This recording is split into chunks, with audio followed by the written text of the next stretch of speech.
Luego existe también planteamientos en los que muchos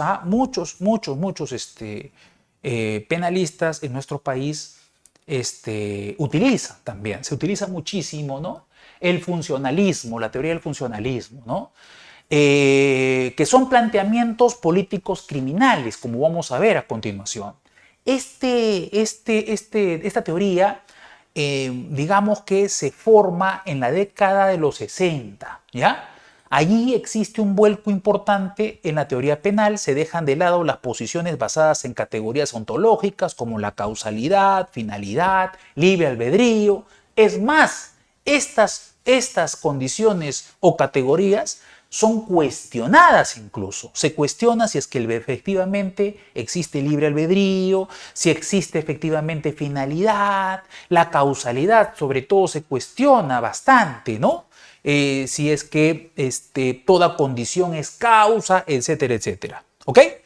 Esto es que el delito es una categoría del ser y se sostiene entonces que es el punto de partida, que el punto de partida respecto al delito es el fin de la pena. ¿A dónde tiene que apuntar justamente la pena? ¿Ok? Muy bien. Vamos a ver algunas precisiones. ¿Por qué? Porque existen dos tendencias interesantes dentro del funcionalismo.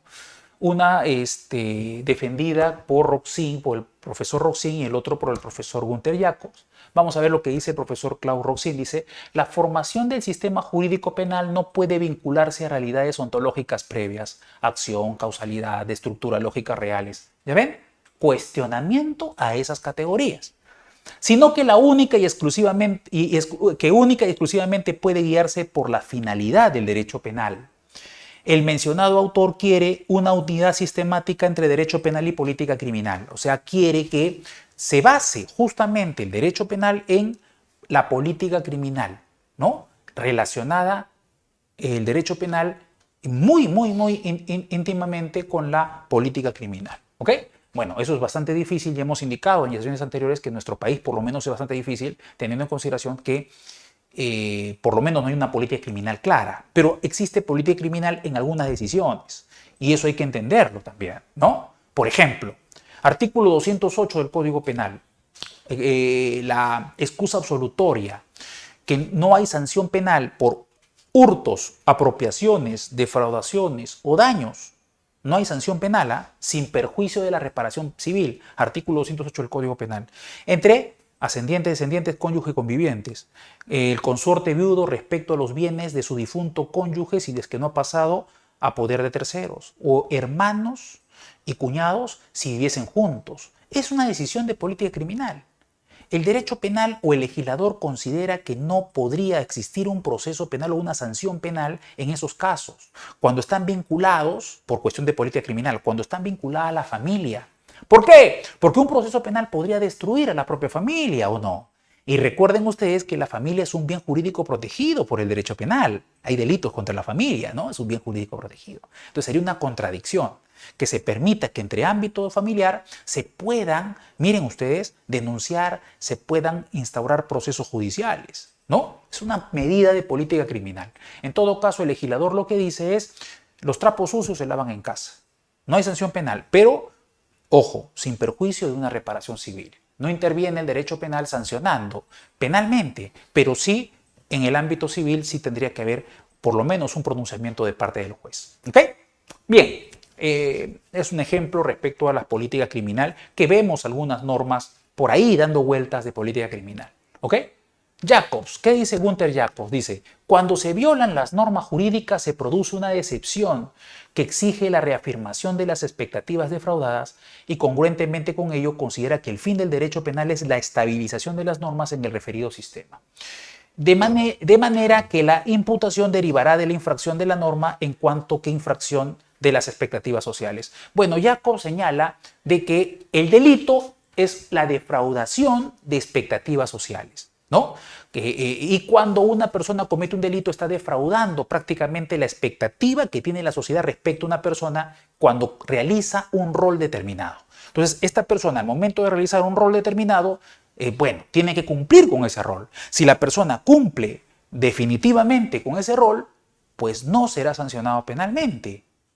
porque no habrá defraudado esas expectativas sociales. Y pone el caso de un ejemplo de una persona que va a tomar va a comprar, va a ir a un restaurante y pide una sopa a un estudiante, a un mozo, ¿ok? Pide una sopa a un mozo, el mozo va, solicita la sopa al cocinero, el cocinero se da cuenta que ese comensal, ese cliente, era un enemigo, le pone veneno en la sopa el cocinero y se lo entrega al mozo. El mozo lo lleva al comensal, le entrega esa sopa envenenada, el comensal toma esa sopa envenenada y muere. Acá la pregunta es, ya creo que no hay ningún problema en admitir que existió un homicidio por autoría mediata, ¿no? Ahí no hay ningún problema. El autor mediato fue el cocinero que utilizó como un intermediario al mozo, ¿cierto? El problema es determinar si el mozo era verdaderamente responsable. Resulta que en el ejemplo el mozo era estudiante de química y al momento de ver la sopa como que sospechó de que algo podría andar mal, pero entregó la sopa igual. Para Jacobs no habría sanción penal para el mozo, porque el mozo en ese momento estaba cumpliendo el rol de mozo, no de estudiante de química, y él sí cumplió con su rol correctamente. Entonces no defraudó las expectativas sociales, razón por la cual no podría ser sancionado penalmente en este caso. Habría un autor mediato que es el cocinero y punto. ¿Ok? En ese caso. ¿Ok? Muy bien, en eso consiste justamente el fundamento del funcionalismo por parte de Günther Jacobs, ¿no? Ok, la pena es así para Jacobs, la demostración de la vigencia de la norma. La misma no repara o no tiende a evitar lesiones a bienes jurídicos, sino que según su concepción confirma la identidad normativa de la sociedad. Lo que habíamos indicado en algún momento, ¿no? Él cuestionaba ya de que la pena, o mejor dicho, que el derecho penal proteja bienes jurídicos, ¿no?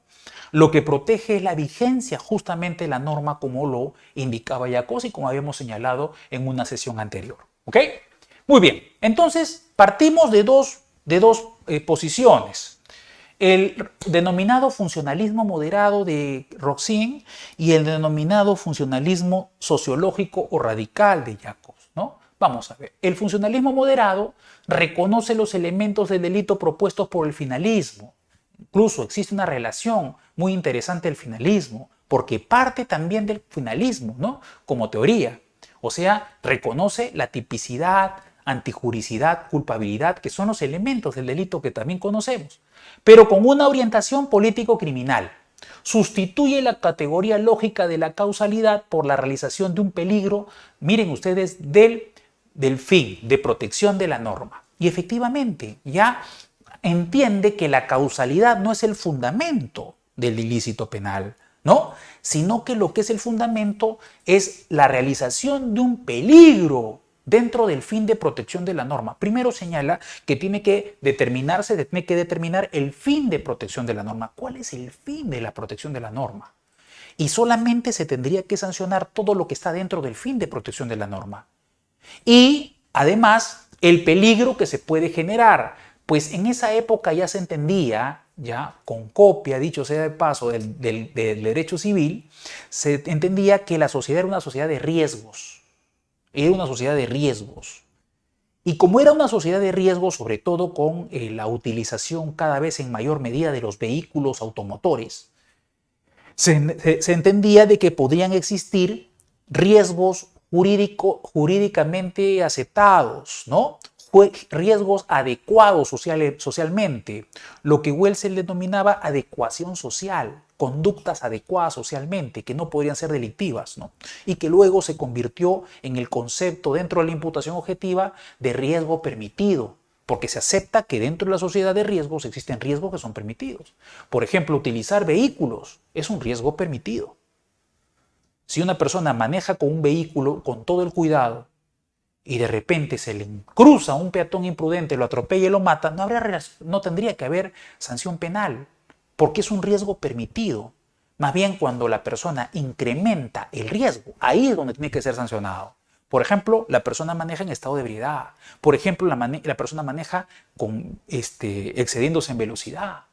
Allí las cosas cambiarían, ¿sí o no? Si una persona está manejando por ejemplo, en exceso de velocidad, o una persona maneja y se pasa una luz roja y atropella a una persona, pues incrementa el riesgo. Allí sí existiría una sanción penal para esta persona por haber incrementado el riesgo. Entonces se entiende, fíjense ustedes, este punto de vista del riesgo. Muchas conductas que tienen riesgo permitido, ¿cierto? ¿No? Han visto ustedes las peleas de box. Muchas personas incluso se mueren en un ring de box. Y han visto que no hay sanción penal para el boxeador que los mata, ¿no? En un partido de fútbol, ¿cuántas personas se lesionan? En una corrida de toros, ¿cuántos toreros han fallecido porque el toro prácticamente los ha matado? ¿No? Son conductas consideradas que son riesgosas. El hecho de viajar en avión no es una conducta riesgosa, aunque se dice que es la mejor forma o la forma más segura de viajar. Pero el hecho de viajar en avión es una figura riesgosa. El avión puede caer, ¿no? ¿Ok? Pero son riesgos permitidos porque permiten a la sociedad mejorar muchísimas de las actividades que realiza, permite al ser humano también desarrollarse de mejor manera. Por eso son permitidos esos riesgos dentro de la sociedad. ¿Ok? Muy bien. Muy bien. Y el fin de protección de la norma. ¿Qué significa fin de protección de la norma? Seguramente ya se están preguntando varios de ustedes.